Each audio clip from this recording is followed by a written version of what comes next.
안녕하세요. 오늘은 온도 파이낸스라는 프로젝트에 관한 프로젝트 분석 영상을 올리려고 합니다. 부제는 블랙록이라는 세계 최대의 자산운용사죠. 세계 최대의 자산운용사에 관련된 강한 이야기를 가진 그 친구입니다. 프로젝트 개요라는 파트에서는 일단 실제로 겪고 있는 문제를 저희가 먼저 설명을 한번 드려보려고 합니다. 지금 보면 테더라고 하는 USDT라고 해서 블록체인에서 제일 많이 쓰는 달러 코인 있잖아요. 이 달러 코인을 발행하고 운영하는 발행사가 엄청난 순이익을 올리고 있다고 기사가 나왔습니다. 예전부터 유명한 얘기죠. 이 구조를 잘 생각해 보면 A라는 사람이 테더사한테 달러를 맡깁니다. 그러면 테더사는 이 A의 지갑에 블록체인 위에 지갑 말이죠. A의 지갑에 USDT를 발급해주고 이 맡겨놓은 달러를 운영해서 미국 국채를 사거나 아니면은 뭐 예금성 자산 같은 것도 사고 또 공격적인 자산도 사서 운영을 해서 수익을 엄청나게 올립니다.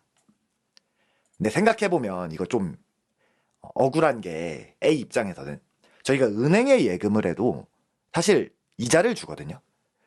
그 외에도 사실은 대부분 이자든 뭐든 간에 돈을 맡겨놨으니까 그 돈에 대한 수익을 일부 나눠주는 게 정상적인데요. 근데 테더사는 본인이 너무 많은 수익을 올리고 있다는 점이 A 입장에선 조금 아이러니할 수 있습니다. 두 번째 문제입니다. 테더사는 예전부터 뱅크런과 관련한 문제에 대해서 이슈가 많이 나왔었고 또 너무 위험한 자산을 보유하는 거 아니냐. 예를 들면 특정 회사의 부채라든가 아니면 어떤 펀드라든가 이런 것들 있잖아요. 그런 것들에 대해서 너무 위험한 것들을 갖고 있는 게 아니냐 하는 얘기도 있었고요. 그리고 엄청 오래된 회사잖아요, 테더가. 사실은 여기서 말하는 엄청은 블록체인 프로젝트 치고 엄청인데요. 근데 사실 이게 은행 같은 비즈니스지만 그때는 규제가 없었기 때문에 허가 없이 이거를 운영하고 있다는 것도 좀 문제로 많이 대두되는 편입니다. 그러면 저희가 정리하면 두 가지 문제죠. 1번은 그거예요. 수익에 대한 문제. 2번은 리스크에 대한 문제인 것 같습니다. 돈을 크게 맡겼는데 거기에 대해서 뱅크런이 일어날 수 있거나 아니면은 내가 진짜 원하는 순간에 자산이 동결될 수 있거나 이런 거요. 그러면 온도 파이낸스는 이걸 어떻게 해결하려고 하냐면 일단 기본적으로 RWA를 이해해야 됩니다. 리얼 월드 에셋이라고 하죠. 한번 써볼게요. 월드 에셋이라는 섹터인데요. 이게 하나의 개념입니다. 이 개념은 뭐냐면 현실에 있는 어떤 자산과 연동되는 그 토큰을 블록체인 위로 올리겠다라고 하는 것과 같거든요. 그러니까 부동산이면 부동산과 연동되는 토큰을 뭐 이런 식으로 말이죠. 근데 이거를 이뤄내기 위해선 기본적으로 현실에서 어떤 자산과 블록체인 위에 어떤 토큰이 NFT일 수도 있어요. 가격적으로 연동됨을 담보하는 회사가 필요합니다. 온드 파이낸스는 미국 국채, 미국 달러 국채죠. 와 여기 있는 블록체인에 자기들이 발행한 코인을 연동하는 것을 담보하는 역할을 하게 됩니다. USDY라고 하는 것은 대표적으로 미국 국채나 또는 예금 같은 것들을 블록체인 위에다가 연동해서 담보하고 있습니다. 이 USDY라고 하는 거가 어떻게 구성되는지를 한번 보면요. 지금 보면 오른쪽에 보면 4.65%의 1년 이자를 지급하겠다라고 하죠. 왜냐하면 이게 미국 국채나 또는 은행에다 맡겨놓은 예금으로 구성돼서 담보되는 코인이니까요. 지금 보면 어떤 개인이 온두에 달러를 보내면요. 온두는 미국 국채나 예금을 뭐 넣거나 아니면 또는 구입합니다. 이거 말고도 조금 더 섞여 있지만 요 정도만 생각해도 투자하는데 그 개념을 이해하시는데 문제는 없을 것 같아요. 그 다음에 이 사용자의 블록체인 지갑에다가 USDY를 발행해 줍니다. 또는 여기 R이 붙어서 RUSDY라는 게 있을 수도 있거든요. 근데 요거는 너무 복잡하니까 이해하지 마시고 USDY라는 코인을 발행한다라고 보시면 되겠습니다. 그런데 이제 이 구조가 여기서부터 진짜 어려워지거든요. 이 구조가 어떻게 되냐면요. 도대체 온두는 어떻게 해서 이거를 사용자와 블록체인을 연결하는 구조냐 하면 지금 이 미국 국채와 예금은 사실 온도 겁니다. 그러니까 사용자가 직접 이거를 구매한 형태가 아니에요. 사용자는 온도한테 부채를 넣어준 겁니다. 온도야, 내가 $1,000 줬으면 $1,000를 너는 나한테 빚진 거야 라는 형식입니다. 그리고 여기 있는 이 이자만큼을 온도가 보장해주는 채권에 가까워요. 노트라고 하죠. 그렇기 때문에 온도라는 데서는 이제 사용자한테 이 부채를 인지하고 나중에 돼서 이 부채를 사용자가 원하면 갚아주거나 그리고 또 그 부채에 대한 이자를 지급하는 형식으로 구성이 됩니다. 이 과정에서 사용자가 입출금을 하는데 입금 같은 경우에는 3일, 출금 같은 경우에는 2일 정도가 소요됩니다. 딱 이 과정을 보면 온도라는 회사와 부채 관계가 설정되고 입출금도 꽤 기간이 오래 걸린다 하기 때문에 이거는 기관 투자자나 대규모 투자자한테 적합한 상품이 아니에요. 그렇기 때문에 온도도 두 번째 상품입니다.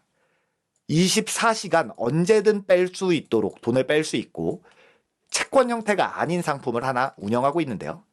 그게 OUSG라는 상품입니다. OUSG는 더 복잡한데요. 어찌됐든 여기 보시면은 이런 이자를 지급한다고 명시가 되어 있고요. 한번 설명드려보겠습니다. 네, 온도라는 데서 이제 어떻게 하냐면요. 사람이 달러를 주면 온도는 블랙록이라는 세계 최대의 자산 운용사가 운영하는 펀드를 구매합니다. 이 펀드를 구매하면 블랙록이 미국 국채나 예금을 이제 구매하는 것과 같습니다. 그러면 온도는 이 과정을 거쳐서 사용자가 넣은 달러에 대해서 사용자 블록체인 지갑에 OUSG라는 코인을 발행합니다. 이렇게 되면 어떻게 되냐면요. 만약에 사용자가 자기 돈을 빼고 싶다라고 했을 때 사실 사용자는 뭘 갖고 있는 거냐면 온도가 갖고 있는 이 블랙록의 비들이라는 펀드의 지분을 갖고 있는 것과 같습니다. 예를 들면 사용자가 총 20명이 $100씩 넣었다 하면 총 $2,000가 있잖아요. 그러면 한 명은 이 $2,000의 5%의 지분을 갖고 있는 것과 같습니다. $2,000 중에 $100 넣은 거니까요. 그러면 이 펀드가 가격이 올라서 수익이 나가지고 $2,100가 됐다고 하면 여기서 이제 5%를 가져오게 되는 거겠죠. 출금할 때요. 월별 이자도 지급하는 형태예요, 사실은. 너무 복잡하니까 그건 생략하고요. 요런 형태로 구성이 되죠. 요런 형태로 블랙록과 연계됐다는 부분이 이 부분이 포인트입니다. USDY는 연계된 형태가 아닙니다.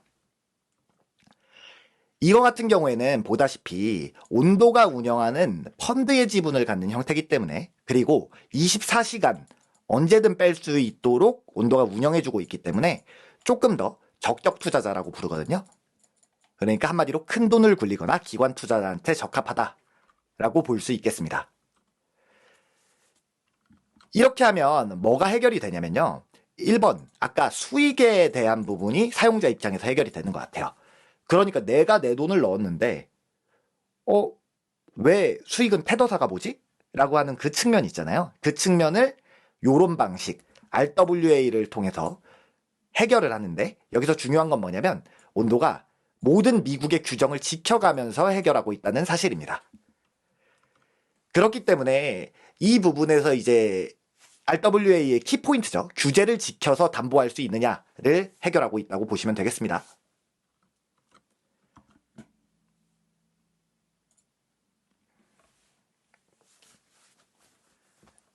네, 두 번째 이제 문제가 있었죠. 신뢰 및 보안에 대한 문제인데요. 신뢰 및 보안 측면에서 온도는 이미 생태계가 꽤 성숙했을 때 나왔기 때문에 이미 감사 보안을 모두 준수하면서 진행하고 있긴 합니다. 신뢰할 수 있는 여러 가지 업체와 협력하고 또 자산 관리, 아까 보신 것처럼 OUSG 상품 같은 경우에는 블랙록 펀드를 사용하고 있고요.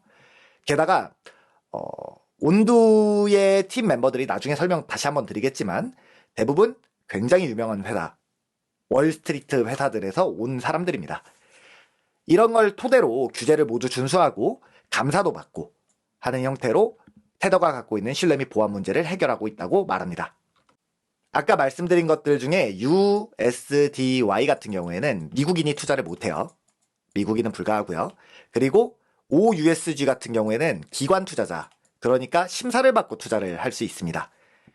이렇기 때문에 사실은 이 중간에 있는 이 둘 다 투자 못하는 사람들이 있는데 그 사람들을 위해서 플럭스 파이낸스라는 서비스도 운영하고 있고요. 이 플럭스 파이낸스 같은 경우에는 이런 블록체인 달러들을 예금해 줄 수 있는 이제 예대출 서비스라고 볼 수 있습니다. 그냥 가벼운 서비스예요. 네, 가벼운 서비스고 이런 서비스도 운영하고 있다는 점 말씀드립니다. 네, 온도의 팀 파트입니다. 임원 대부분이 골드만삭스 출신이고 CEO 역시 골드만삭스 출신입니다.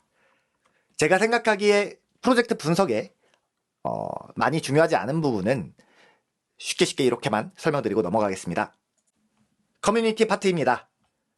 시가총액이 거의 유사한 인젝티브나 또 다른 프로젝트 대비해서 팔로우 하는 커뮤니티가 조금 작은 편입니다. 많이 작진 않고 조금 작은 편인데요. 이 정도면 기초적인 시가총액 대비 허들은 만족시켰다 볼 수 있을 것 같습니다. 사실 더 중요한 건 지표입니다. 실제로 그래서 온도로 운영되는 상품이 얼마나 있냐가 되게 중요하잖아요. 지금 보면 온도 파이낸스의 기본적으로 구성하는 71%는 첫 번째로 설명드렸던 USDY입니다. 그리고 27% 정도가 OUSG, 기관 투자자용 상품이라고 볼 수 있겠습니다. 대부분의 자금은 이더리움 프로젝트와 솔라나 프로젝트에서 머물고 있습니다. 자, 진짜 중요한 파트죠. TVL, 그러니까 온두가 운영하는 자금이 지속적으로 늘고 있냐 파트입니다. 24년도 4월이죠. 24년도 4월부터 지속적으로 우상향하고 있는 것을 볼 수 있습니다. 이 부분은 되게 낙관적인 부분인 것 같아요. 하지만 이제 제가 가장 말하기 싫은 파트입니다. 홀더분들이 계시기 때문에 가장 말하기 싫은 파트이지만 한번 말씀을 드리려고 합니다. 리스크입니다. 중요한 것은 한 사이클 내에서 이런 리스크는 긍정적인 이야기가 모두 씹어먹는 경우가 많습니다. 그러니까 직접 연구하셔서 판단하시기 바랍니다. 리스크에서 첫 번째는 기관 투자자들의 상품의 감소에 있습니다. 7월부터 지속적으로 감소하고 있습니다. 아까 보신 USDY는 지속적으로 늘고 있고 기관 투자자 상품의 예치된 금액은 지속적으로 감소하고 있습니다. 이 이유가 왜 그러냐 잘 생각해보면요. 기관 투자자가 온두한테 돈을 보내면 온두는 비드를 블랙록의 이제 펀드죠. 비드를 사고 블랙록이 국채와 예금 등등등을 삽니다. 그러면 사용자는 어떤 개념이냐면요. 온도가 갖고 있는 비들의 지분을 갖고 있는 것과 같습니다. 근데 생각해보면 사용자 입장에서 나 그냥 내가 비들 사면 되는 거 아니야 라는 생각이 들 수 있습니다. 내가 비들 사면 블랙록 비들 펀드에 들어간 미국 국채와 예금 상품들에 대한 지분을 직접 받을 수 있는데 이게 좀 이상하죠. 이 지분을 온두가 받고 그거를 사용자가 온두에 대한 지분을 받는 형태거든요. 근데 여기서 주의하셔야 될 점은 금융상품은 이 정도로 복잡한 건 사실 흔하긴 합니다. 그러면 이 중개 과정에서 온도가 어떤 서비스를 제공하는지가 되게 중요하거든요. 온도는 여기서 사용자 편의를 위해 24시간에 대한 실시간 출금 입금을 제공하고 있고 이 사용자가 돈에 대한 매니지먼트를 하기 편하도록 보장을 많이 해주고 있습니다. 그런데 여기서 OUSG가 줄어드는 이유가 나오는데요. USDC 운영회사이죠. 서클이라는 데가 이 비들 상품에 대해서 직접 24시간 연중 무휴 접근 수단을 제공하게 되었습니다. 그렇기 때문에 온도가 운영하는 OUSG의 매력이 점점 감소하고 있다고 볼 수 있습니다. 방금 말씀드린 리스크에 기관 투자자의 투자가 감소하는 것은 온도 토큰을 안 산다는 말씀은 아니고 OUSG, 그러니까 온도 파이낸스에서 지금 운영하는 그 기관 투자자용 상품의 수요가 조금 줄어들고 있다는 말씀입니다. 다음 리스크는 뭐냐면 그 토큰 유틸리티, 그러니까 토큰의 용도가 가버넌스에 한정되어 있다는 말씀을 드리고 싶습니다. 아까 말씀드린 것처럼 USDY나 OUSG나 이런 상품들에 대해서 그럼 온도 토큰이 무슨 역할을 하냐 봤을 때 아직은 특별한 역할이 많이 없습니다. 현재는 온도 파이낸스를 운영하는 투표권의 행사에만 기능이 집중돼 있고 그 투표권도 여기가 투표 포럼이거든요. 특별하게 잘 진행되는 안건이 많이 없습니다. 마지막 안건은 지금 보셨다시피 올해 1월이 마지막입니다. 그 다음 리스크는 대규모 언락이 예정되어 있다는 것입니다. 제가 알기론 1월 18일이거든요. 근데 이 밑에 있는 출처에서 꼭 더블 체크 하시고 확인하시기 바라겠습니다. 1월 18일 날 프라이빗 세일이라고 하죠. 그 비공개 투자했던 사람들이 이제 온두 코인을 받게 됩니다. 그 물량이 꽤 많거든요. 꽤 많고 대규모 언락에 해당하기 때문에 1월부터 이제 주기적으로 받게 되는데요. 이 부분이 이제 투자 심리를 죽일 수 있는 가장 큰 요인이라고 볼 수 있습니다. 네, 여기까지 해서 온도 파이낸스에 대한 기초 정보를 모두 말씀드렸습니다. 온도 파이낸스 같은 경우에는 아무리 봐도 프로젝트 개요, 그러니까 어떤 문제가 있고 그걸 어떤 상품으로 해결하는지가 제일 중요한 프로젝트입니다. 그거 대비 또 지표도 중요하고요. 그런데 온도 파이낸스는 너무 강한 나래티브 이야기인 블랙록 이야기를 담고 있기 때문에 사실은 차트의 기술적 분석이 더 중요한 시점일 수 있습니다. 특히나 저희처럼 지금 불당 사이클 아니잖아요. 저희가 이런 부분에서 개인이 여러 가지를 감안하셔서 판단하시고 이 영상은 하나의 진짜 좋은 정보 소스로 가져가시면 좋겠습니다. 감사합니다.